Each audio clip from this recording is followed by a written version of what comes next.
శారదమ్మ గారు చనిపోయారు సార్. ఆవిడ అనాథ కాదు, పేరు శారద, విక్రమ్ కన్నతల్లి. విక్రమార్కుడు అందర్నీ విచారించినప్పుడు ఈర్షతో వెళ్ళాడనే చెప్పారు. కానీ భట్టి ఎక్కడికి వెళ్ళాడో తెలుసా? జగజ్జనని మాత, మా సోదరుడు విక్రమార్క మహారాజు సాధించిన విజయాలకి నా మనసు ఆనందంతో నిండిపోయింది. కాని 1000 సంవత్సరాలు మా అన్నయ్య రాజ్యాన్ని పరిపాలిస్తుంటే చూసి ఆనందించే భాగ్యం నాకు లేదు కదమ్మా. బట్టి నువ్వు కూడా మీ అన్నతో పాటు 1000 సంవత్సరాలు జీవించాలంటే మీ అన్నయ్యను నాకు బలివ్వు. జై కాళీమాత! నానమ్మా, కాళికాదేవి విక్రమార్కుడికి 1000 సంవత్సరాలు పరిపాలిస్తావని వరమిచ్చింది కదా? అవును. మరిప్పుడు బట్టికి 2000 సంవత్సరాలు వరం ఇచ్చింది. వాళ్ళిద్దరూ ఎలా?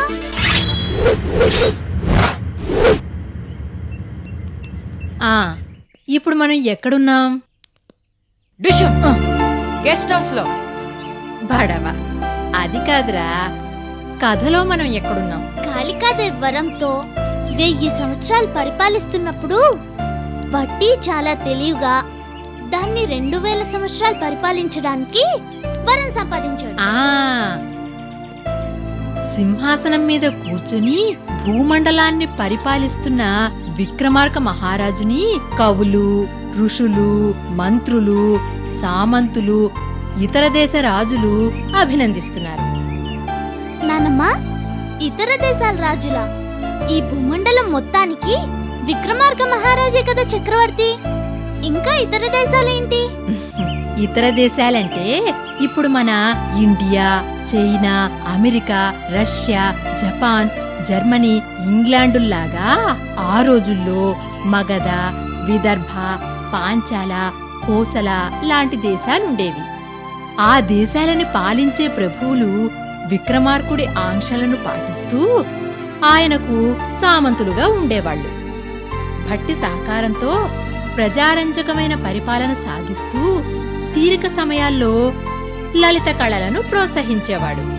లలిత కళలంటే కవిత్వం, సంగీతం, నృత్యం, చిత్రలేఖనం, శిల్పం, ఈ 5ంటిని లలిత కళలు అంటారు.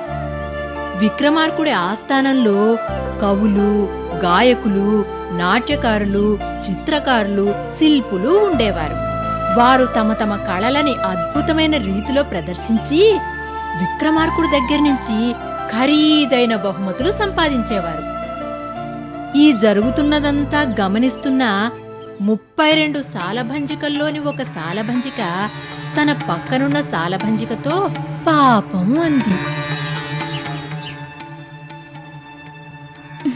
పాపం, ఏమిటి విశేషం? ఇప్పుడేమి జరిగిందని అంత విచారిస్తున్నావు? విక్రమార్క మహారాజు సాధిస్తున్న విజయాలని కళ్ళారా చూసే భాగ్యానికి నోచుకోలేకపోయినా ఆయన తల్లిదండ్రుల్ని తలుచుకుంటే విచారం కలుగుతుంది.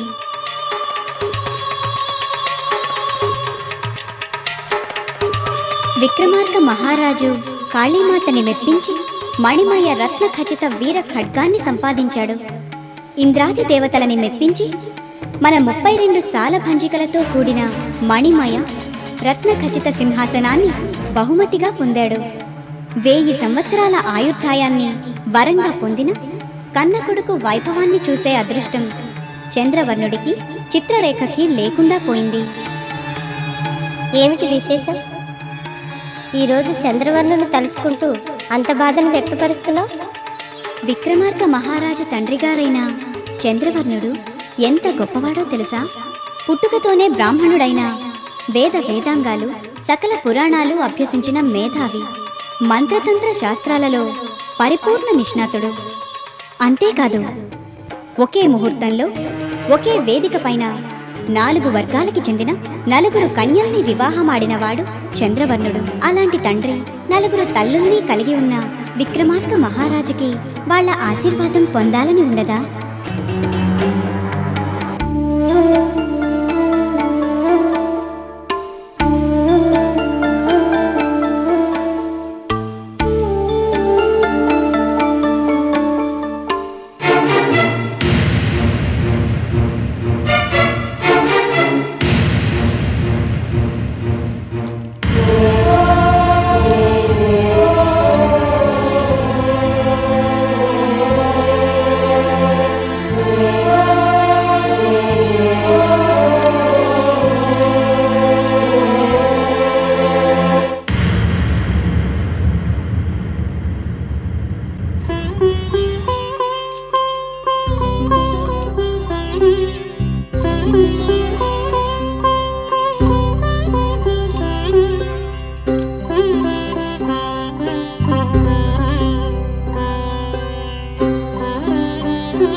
అన్నా అన్నా, చాలాసేపటి నుంచి గమనిస్తున్నాను. కళ్ళు కూడా ఆర్పకుండా చిత్రపటాన్ని తదేకంగా చూస్తున్నారు. అర్థమైంది. నాన్నగారు గుర్తొచ్చారా? అన్నా, ఏదో దీర్ఘాలోచనలో ఉన్నట్టున్నారు. ఏం లేదు బట్టి, నేనేమీ ఆలోచించడం లేదు. ఇందాకటి నుంచి పరధ్యానంలో ఉన్నారు. మీ ఏకాంతానికి నేనేమి భంగం కలిగించలేదు కదా? అలాంటిదేమీ లేదు బట్టి. ఎందుకో తెలీదు, అమ్మా నాన్న గుర్తుకొచ్చారు. తల్లిదండ్రుల ఆశీర్వాదం తీసుకోవాలనిపించింది.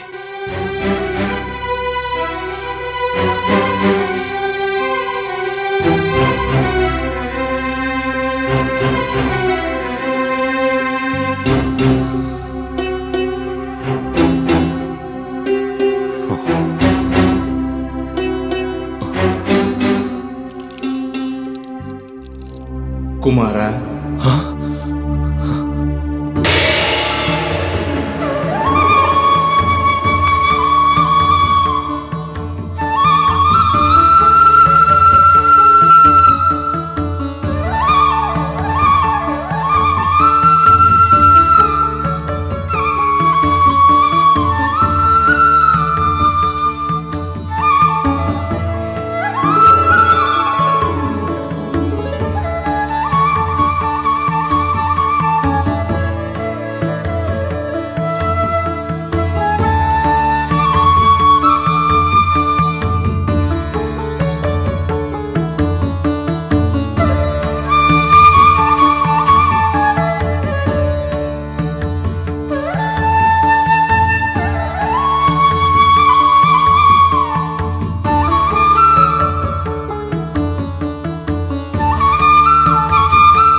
బామ్మ, అంటే విక్రమార్కుడు తండ్రికి మొత్తం 4 భార్యలా?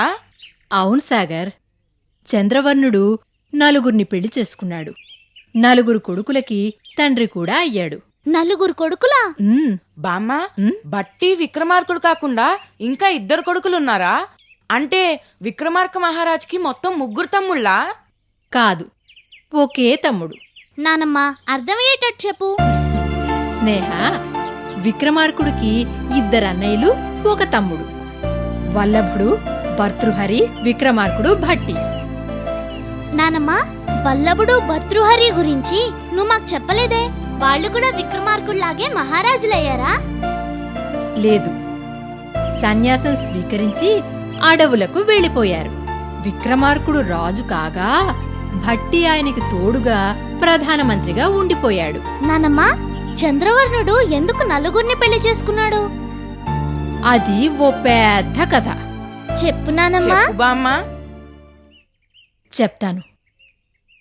అది బామ్మ, నువ్వింత బిల్డప్ ఇస్తున్నావు అంటే మా ఇద్దరికి డౌట్గా ఉంది.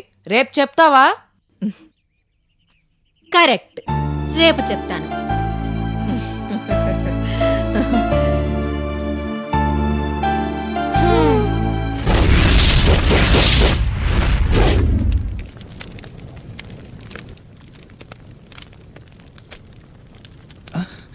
బాబుజీ, మీరు చెప్తున్నదేంటి? చెప్పండి బాబుజీ, చెప్పండి. ఆవిడ అనాథ కాదు. పేరు శారద, విక్రమ్ కన్నతల్లి.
మీరు మీ అమ్మగారిని కలిసిన తరువాత నా నాడీ జ్యోతిష్యం నిజమో కాదో మీరే నిర్ణయించుకోండి. పేరు శారద, విక్రమ్ కన్నతల్లి.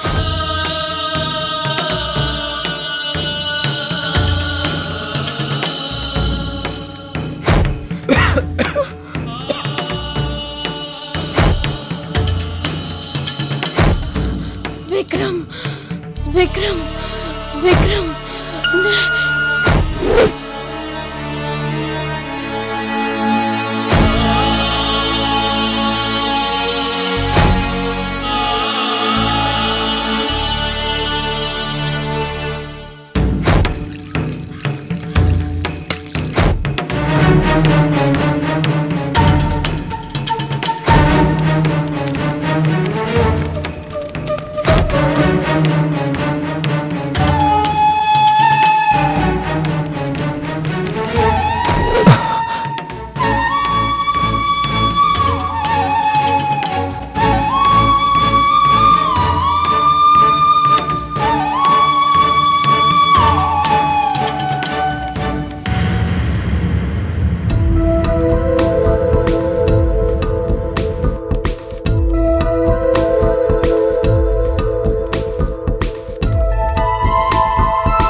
విక్రమ్, ఈరోజు ఒక విశేషం ఉంది. ఏంటో చెప్పు. విక్రమ్, ఈరోజు నా పుట్టినరోజు. అలాగా, హ్యాపీ బర్త్డే. అదేంటి విక్రమ్, నా పుట్టినరోజు అని చెప్తున్నా కూడా నీకేం అనిపించట్లేదా? నాకేం అనిపించట్లేదు. ఏంటి విక్రమ్, మూడ్ బాగాలేదా? ప్లీజ్ నన్ను విసిగించొద్దు. నేను నిన్ను విసిగిస్తున్నానా? నా బర్త్డేకి నీకు మంచి పార్టీ ఇద్దాం అనుకున్నాను. చెప్పాను కదా, నా మనసు బాగోలేదనే. నన్ను వదిలేయండి. మనసు బాగోలేనప్పుడు గుడికి వెళ్ళి దేవునికి దర్శనం చేసుకుంటే మనసు ప్రశాంతంగా ఉంటుంది. సాయంత్రం నేను గుడికి వెళ్తున్నాను, మీరు వస్తారా? ఐఎమ్ సారీ, నేను రాలేను. సరే, నేను అనుకున్నట్టుగా మీ మనసు మారాలని ఆ దేవుడికి మీ పేరు మీద అర్చన చేయిస్తాను. ఏంటి? అదే, మీ మనసు ప్రశాంతంగా ఉండాలని మీ పేరు మీద అర్చన చేయిస్తాను అంటున్నాను.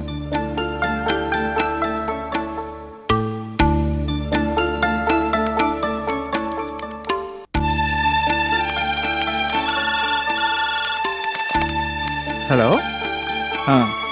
ప్రోగ్రామ్ ఏంటి చెప్పారు? 5 o'clock. షార్ప్గా ఉండాలని చెప్పండి, ఓకేనా? ఇంకోటి, గుడ్ మార్నింగ్ సార్. రేపటి ప్రోగ్రామ్ కూడా చెప్పేశారు కదా? Okay. Pattabhi, good morning sir.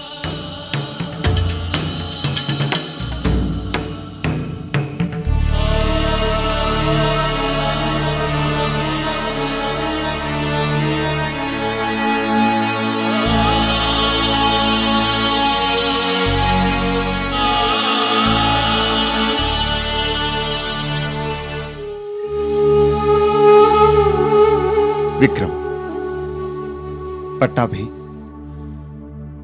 నీకెలా కృతజ్ఞతలు చెప్పాలో అర్థం కావటం లేదు.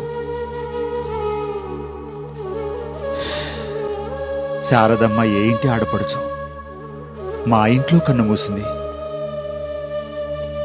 ఏ జన్మలో రుణమో మీ చేత అంత్యక్రియలు జరిపించుకుంది. అవును సార్, ఆమెను మొదటిసారి మీ ఇంట్లో చూసినప్పుడు శారదమ్మ గారిలో ఏదో స్పందన గమనించాను. నిన్న కూడా ఏదో చెప్పాలన్న ఆరాటం ఆ మొహంలో స్పష్టంగా కనిపించింది. ఎందుకో తెలియదు సార్, శారదమ్మ గారి మరణం నా మనసును బాగా గాయపరిచింది. విక్రమ్,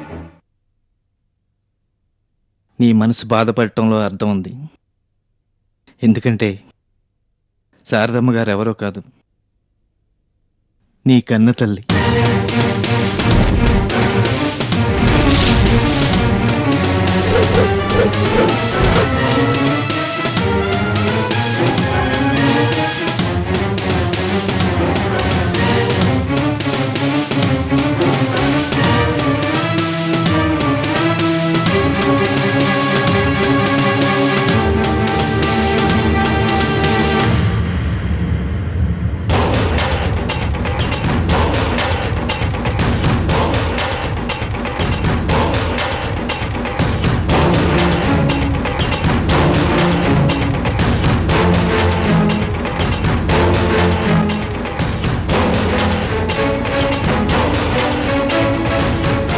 పటాభి, నువ్వేం మాట్లాడుతున్నావో నీకు అర్థమవుతుందా?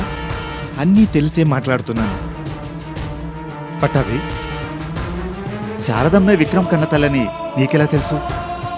మా ఆశ్రమ బాబూజీ చెప్పారు. ఏంటి పటాభి ఇది? ఇన్ని సంవత్సరాలు నన్ను పెంచి పెద్ద చేసిన బాబూజీ శారదమ్మ గారు నా కన్న తల్లని చెప్పారా? అవును, చెప్పారు. ఎప్పుడు చెప్పారు? ఎక్కడ చెప్పారు? మన ఆశ్రమ తోటమాలు మరణిస్తే ఆయన భౌతిక కాయం తీసుకుని బాబా శ్మశానానికి వచ్చారు. చితి మీద ఉన్న శారదమ్మ గారిని చూశారు. అంత్యక్రియలు నిర్వహిస్తున్న నిన్ను చూసి షాక్ అయ్యారు.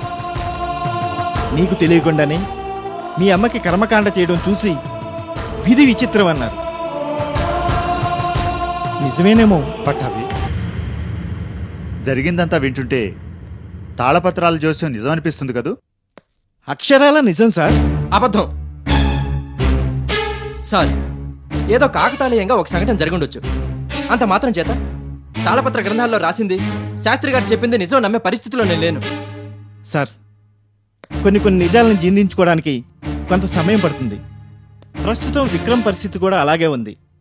నాకు తెలిసిన నిజాలను కూడా నిన్నటి నుంచి నాలోనే దాచుకున్నాను. మీరు వచ్చాక మీతో చర్చించి విక్రమ్కి చెప్పాలనుకున్నాను. నా చుట్టూ ఏం జరుగుతుందో నాకు అసలు అర్థం కావడం లేదు. సంబంధం లేని విషయాలకి నేను బాధ్యుని అవుతున్నాను. విక్రమ్, ఆవేశంలో వివేకాన్ని కోల్పోతున్నావు. తెలిసింది చిన్న విషయం కాదు, నీ జీవితానికి సంబంధించిన అతి ముఖ్యమైన రహస్యం. అదే మానవ జీవిత పరమార్థం. అమ్మా నాన్నలకు సేవ చేసుకోగలటం చాలా అదృష్టం. మాతా పిత గురువు దైవం అన్నారు. నువ్వు నీ తల్లిదండ్రులు ఎవరో తెలుసుకోగలిగావంటే నీ జన్మ సార్థకమైనట్టే. సరే, ఇప్పుడు అర్జెంటుగా మనం ఒక పని చేయాలి. బాబూజీ ఆశ్రమానికి వెళ్ళి వారిని కలుసుకుని అసలు విషయాలు తెలుసుకోవాలి. పదండి, వెళ్దాం.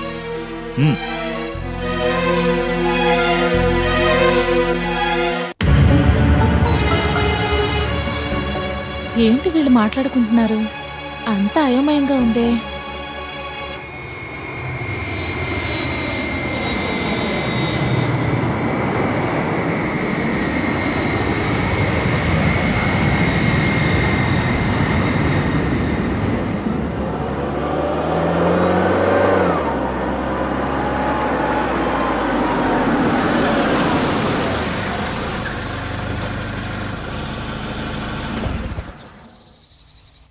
దిగు సంధ్య.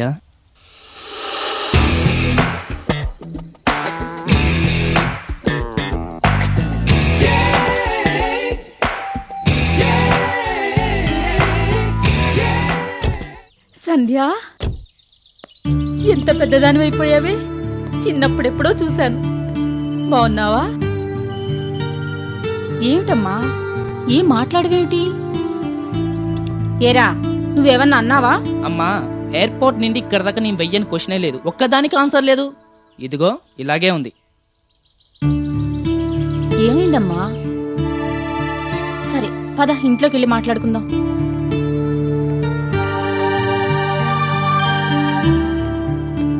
ఏమైందిరా? ఏమో.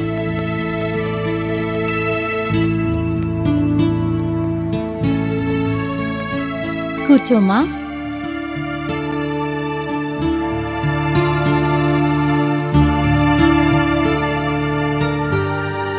ఏమైందమ్మా? ఎందుకు అలా ఉన్నావు? నా మేనకోడలు అమెరికా నుండి వస్తోందని నేనెంత సంతోషంగా ఉన్నానో తెలుసా?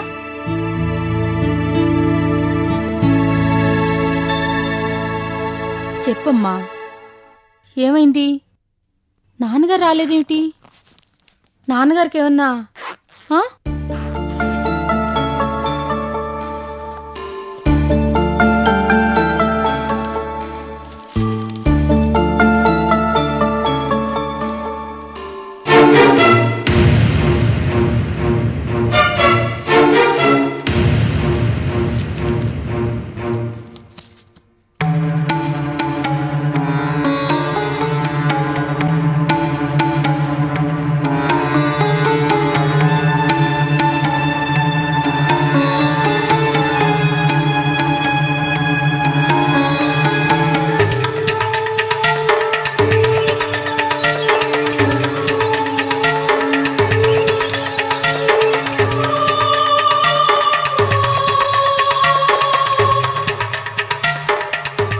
ఇప్పుడు మా డాడీ కోసమే వచ్చాను అత్తయ్య.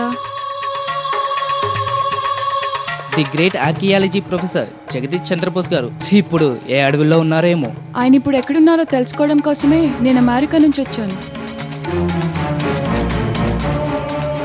అత్తయ్య, కొన్నాళ్ళ క్రితం డాడీ నాకు ఒక లెటర్, కొన్ని ఫొటోస్ పంపించారు.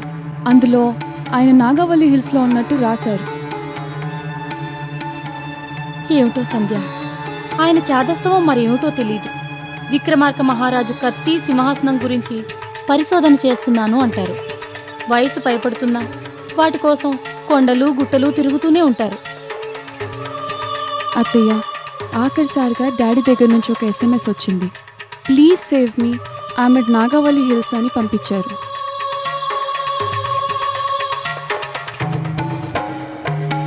నాగావళి పర్వతాల దగ్గరికి పరిశోధన కోసం వెళ్తున్నానని మాకు చెప్పారమ్మా. ఆ తర్వాత ఏం జరిగిందో ఏమిటో తెలియదు. మాకైతే ఏ ఇన్ఫర్మేషను లేదు. నాన్నగారికి ఏమీ అవ్వదు, నువ్వు ధైర్యంగా ఉండు. సర్లే గాని ప్రయాణం చేసి బాగా అలసిపోయావు. ముందు స్నానం చేసి టిఫిన్ చేయి. ఆ తర్వాత సంజయ్ నిన్ను నాగావళి పర్వతాల దగ్గరికి తీసుకెళ్తాడు. అక్కడ నాన్నగారి గురించి ఎంక్వైరీ చేద్దు గాని, సరేనా? సరే అత్తయ్య.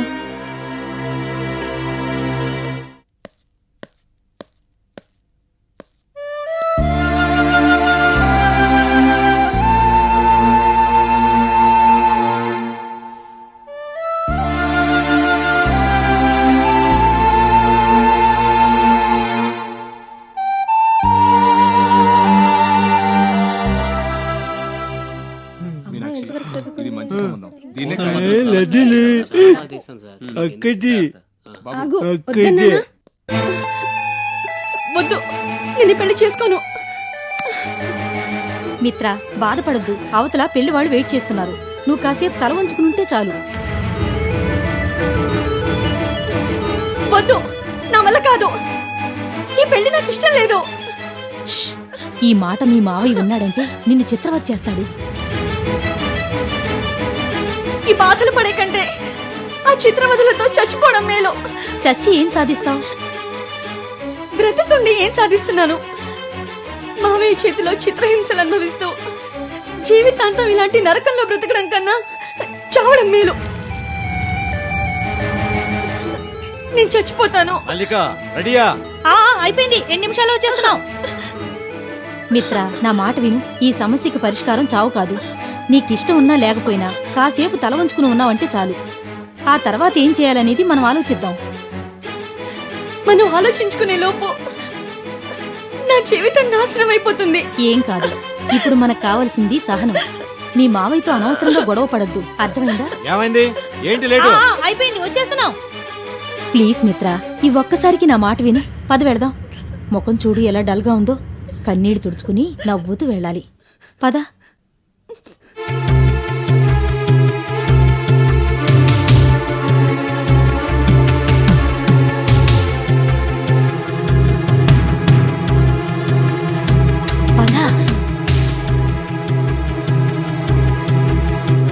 పదండి.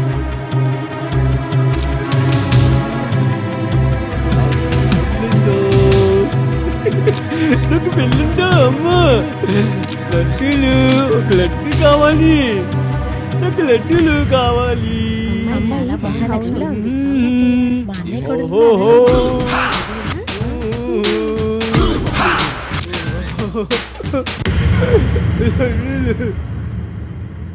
రే, అమ్మాయిని చూడు. చూడు. లడ్డూలు కాదురా, అమ్మాయిని చూడు. ఆ అమ్మాయి కాదు, ఈ అమ్మాయి.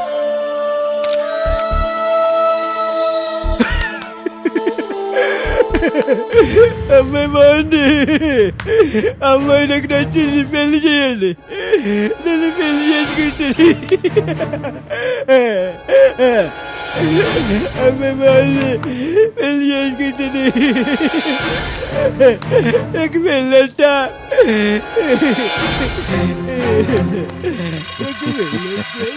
మిత్ర, నీ కాబోయే మొగుడు నచ్చాడా? చూడు.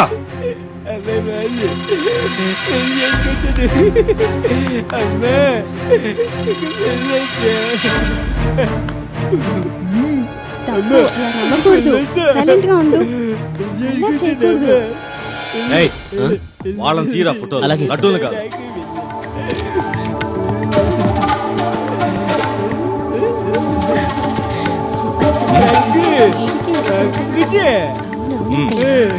మాకు మా అబ్బాయికి అమ్మాయి నచ్చింది.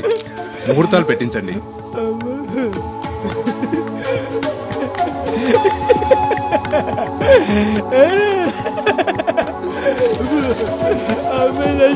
పెళ్లి చేయాలి.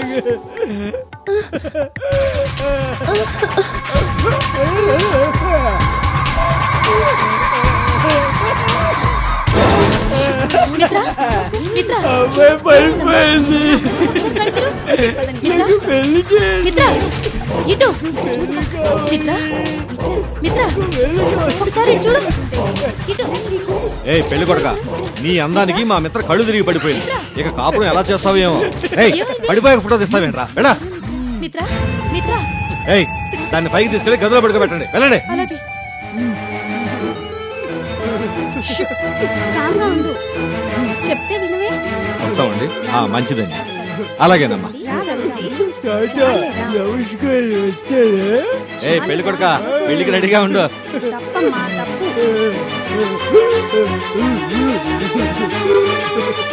మొత్తానికి నిశ్చితార్థం సమాప్తం. ఇక పెళ్లికి ఏర్పాట్లు చేసుకోండి. అలాగే, థ్యాంక్ యూ.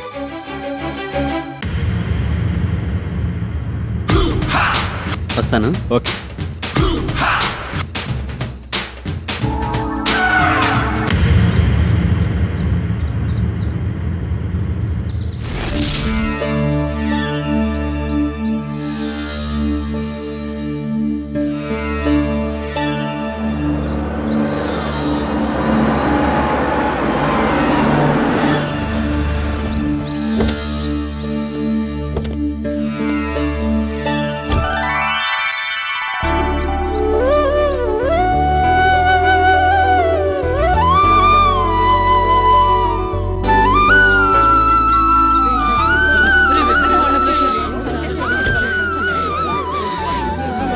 బాగున్నారమ్మా?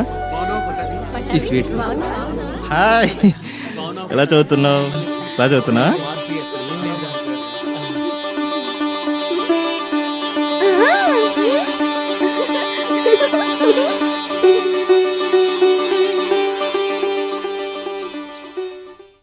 అందరూ బాగున్నారా? బాబు.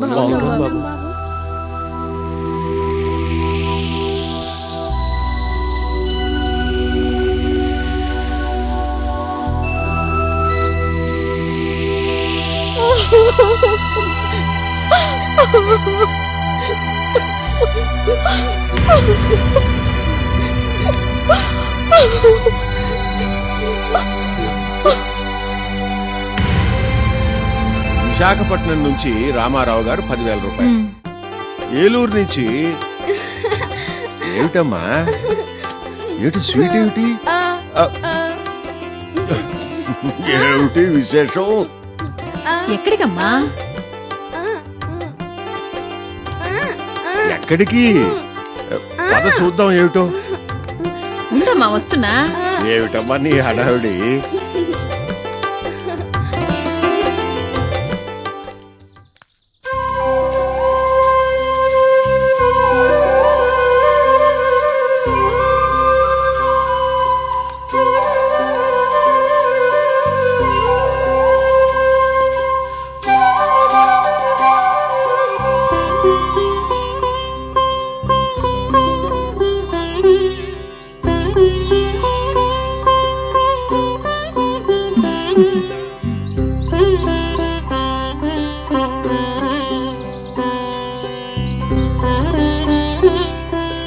బాబూజీ, ఈయనే పురుషోత్తమరావు గారు.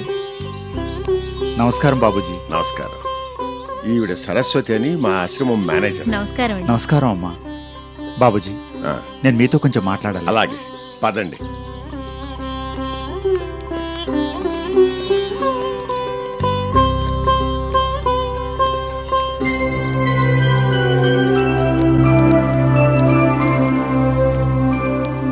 కూర్చోండి. చెప్పండి. బాబూజీ, మీ ఆశ్రమంలో పెరిగిన విక్రమ్ పట్టాభి అనుకోకుండా నా దగ్గరకు వచ్చారు. జరిగిందంతా పట్టాభి నాతో చెప్పాడు పురుషోత్తమరావు గారు. అంతా భగవంతుడి లీల. విక్రమ్ తన తల్లికి కర్మకాండ నిర్వహించి కన్న కొడుకుగా తన బాధ్యత తీర్చుకున్నాడు.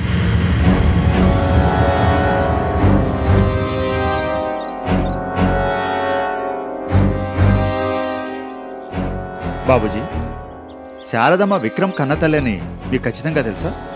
తెలుసు. ఎందుకలా అడిగారు? నా కళ్ల ముందు జరుగుతున్న కొన్ని సంఘటనలు నన్ను అయోమయంలో పడేస్తున్నాయి బాబూజీ. ఆ మధ్యన కేంద్ర మంత్రి ఒకరు విక్రంపురి వెళ్లి నరసింహశాస్త్రి దగ్గర నాడీ జోస్యం చెప్పించుకున్నారు. అవును, పేపర్లో చదివాను. ఆయనకేదో దోషం ఉందని నిప్పుల్లో నడిచి అదేదో యజ్ఞం చేస్తే దోషం పోతుందని చెబితే ఆయన అలాగే చేశారని పేపర్లో చదివాను. కరెక్ట్. అది చూసే విక్రమ్ పటాభిలను ఆ నాడీ జోస్యం గురించి ఎంక్వైరీ చేసుకురమ్మని చెప్పి విక్రమ్పురికి పంపించాను. ఏమన్నారాయన? విక్రమ్ తల్లిదండ్రులు బ్రతికే ఉన్నారని 2 రోజుల్లో విక్రమ్ వాళ్ళ అమ్మగారిని కలుసుకోబోతున్నాడని చెప్పారు.